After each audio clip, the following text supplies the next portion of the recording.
everybody, welcome to another lesson of learning Japanese. Today we're going to cover the grammar pattern that is noun 1 plus the phrasing demo plus noun 2 plus the phrasing again that is demo to basically translate to whether it's noun 1 or it's noun 2 or to mean including noun 1 and noun 2. So basically this grammar pattern is going to be used to express that a statement kind of still applies whether it involves a certain noun, noun 1, or it involves another certain noun, noun 2. Either way, it's still going to hold true. Another way of thinking about it is that it's just a way to express that there are some examples to a particular statement. And even though in the title of this grammar pattern and the description even, we only include noun 1 and noun 2, two nouns, in this grammar pattern you're not limited to just two nouns. You can use more than two nouns to list things. And one last thing for this grammar pattern is that there is an implication that the noun 1 and the noun 2 that you use are simply examples of something and are most likely not the only examples of said thing. And to reflect that idea,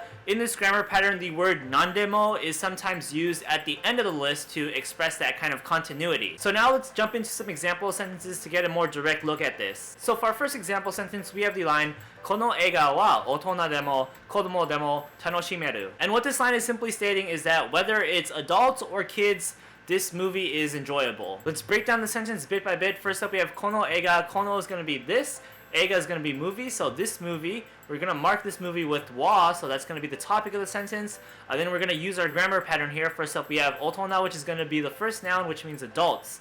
So we mark adults with the demo, and then now we can use our second noun, which is going to be kodomo, which is going to be kids, and we can mark that with demo too. That our grammar pattern is complete, and now we can just insert the statement that is going to be true for both of these nouns, and so that statement is just going to be tanoshimeru, which is just going to be the potential form of the verb tanoshimu, which means to have fun. So this is going to be can have fun. So we put this all together, and it's basically going to read, whether it's adults or it's kids, they can have fun with this movie. For our next example sentence, we have another relatively simple line, and it is going to be bunpo demo, kanji demo, nihongo no benkyou wa taihen desu. And what this line will translate to is just whether it's grammar or it's kanji, learning Japanese is tough. Break down the sentence bit by bit. Right off the bat, we're going to employ the grammar pattern here. So for our first noun, we have bunpo, which is going to be grammar. Mark that with demo. Then now we move on to our second noun usage, which is going to be kanji. And then we're going to mark that with demo as well. So now with the construction of this grammar pattern complete, we can now insert the statement that is going to hold true for both of these nouns. And that statement is simply just going to be Japanese is hard, or learning Japanese is hard. So we have nihongo no benkyou. This is going to be the noun of a noun modification. So nihongo means Japanese. Benkyou means studying, so the studying of Japanese basically, or learning Japanese. We're going to mark that learning / studying with the particle wa because this is going to be the topic of the sentence.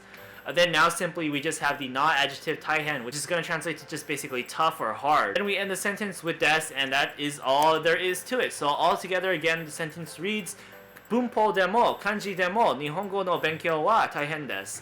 Whether it's kanji or it's grammar, learning Japanese is hard. For our last example sentence, we have the line, あのレストランは日本料理でもアメリカ料理でもイタリア料理でも何でもある. And what this line will translate to is just basically that restaurant, whether it's Japanese cuisine or American cuisine or Italian cuisine or anything else, it has it. So now let's break down the sentence bit by bit. First up, we have ano, which is going to be that. We have restaurant, which is going to be restaurant. We have wa, marking restaurant as the topic of the sentence. Then we're going to employ our grammar pattern here. So first up, our first noun is going to be nihon ryori, which is going to translate to Japanese food or Japanese cuisine. We're going to mark that with demo, and then we move on to our next noun, which is going to be America ryori, which is going to be American cuisine. Mark that with demo, then we move on to our next noun if we have one, and we do. So now we have Italia ryori, which is going to be Italian cuisine. So then we need to mark that with demo as well. And now we're done with our construction, but this time around we're also going to use the non-demo word inside this grammar pattern to basically mean anything else. So the confines of this grammar pattern in this sentence are going to translate to basically Japanese food or American food or Italian food or anything else. Now with the grammar pattern done with, we can now insert the statement that is going to hold true for all of these nouns basically. And that's just going to be mo aru, which will translate to basically there is or have it. So all together the sentence will read something along the lines of whether it's Japanese food, American food, Italian food, or anything else, that restaurant has it. あのレストランは日本料理でもアメリカ料理でもイタリア料理でも何でもある. And so yeah, that's how we're using this grammar pattern, noun 1 demo, noun 2 demo, plus whatever whatever to mean whatever whatever holds true basically for both noun 1 and noun 2, whether it's noun 1 or noun 2,